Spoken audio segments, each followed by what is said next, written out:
Hi folks, this is Wemette coming to you at request and my idea too. Some of you folks want to know about my experiences, perhaps with different people. I can tell you right off, I was not in the Ricardo era. I saw Tony several times, but I never really spent any time with him. But there are some interesting people I did spend time with. But back right after I met Curt Hansen introduced me to Jimmy Cozzo. And Jimmy needed some wiring done on his home. He had a doorbell chime that didn't work. It just went ding dong instead of going ding dong, ding dong, ding dong, ding dong. So he asked me to take a look at it. And when Jimmy spoke, he spoke in broken English. What I want to tell you to do is do this, I don't know what this is or that. He just spoke broken English. At any rate, I went over to fix his chimes for him. And I was waiting in the foyer. And Curt was looking up at the ceiling. And there was this beautiful chandelier. And Curt said, tell me that crime doesn't pay. And I looked at it and just went on. But Jimmy came down the stairs and I had to search. He didn't even know where the transformer for the chimes was. And I searched for it, and that's all it really turned out to be, was a changing transformer. But to him, that was a big deal. And I wound up wiring a few things for the house. And during that period of time, one interesting story that he told me was, not at that day, but after I got to know him pretty well. I used to eat dinner over there every so often with the family. His son, Caifano, lived right next door. And all the families would get together.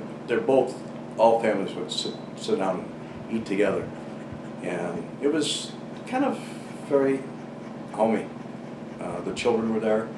And nothing was ever spoken about business, but afterwards we used to sit out on his porch and in the back, lanai, or whatever you want to call it, screen porch, and we used to talk.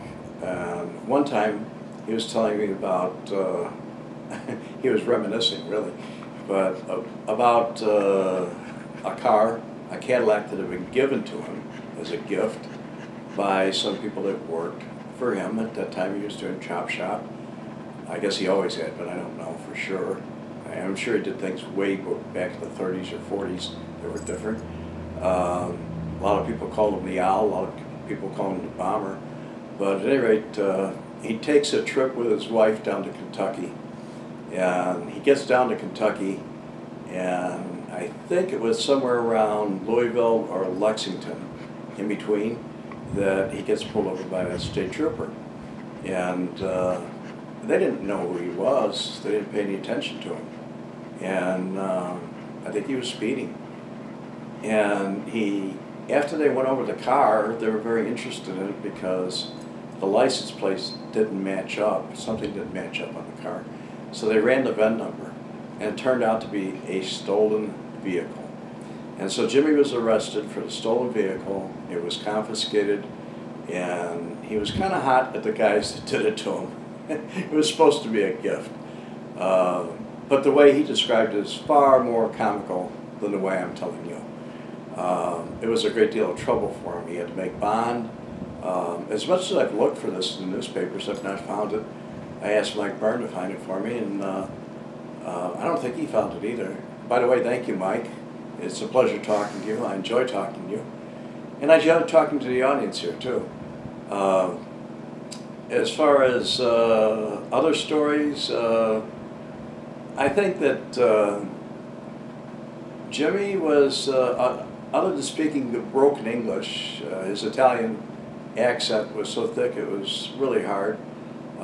He was a nice man, very nice man. As it says in my book, I never saw the mean side of this guy. As a matter of fact, most of the people I never really saw, most of the main guys, I never really saw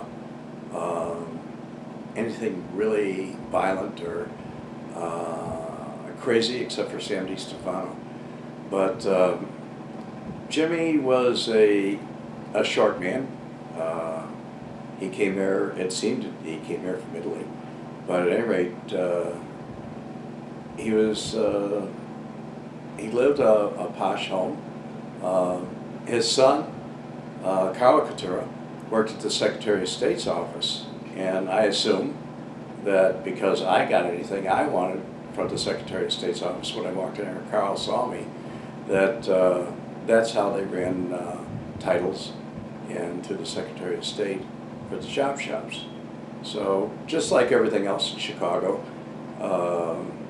or the suburbs, it was one of those kind of things where the politics were mixed up with the criminal aspect of life, and that's what made it what it was, and what it probably still is today. I don't know for sure.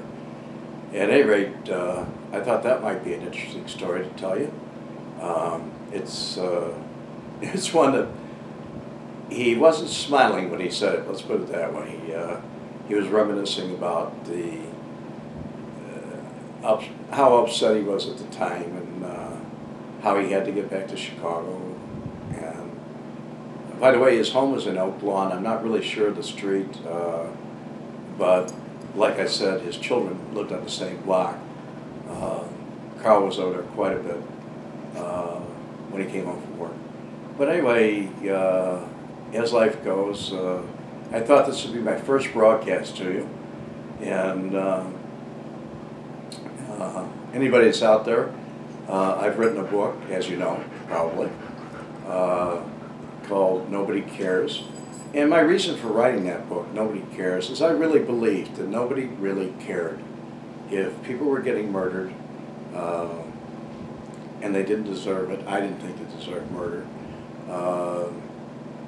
it seemed like nobody really cared.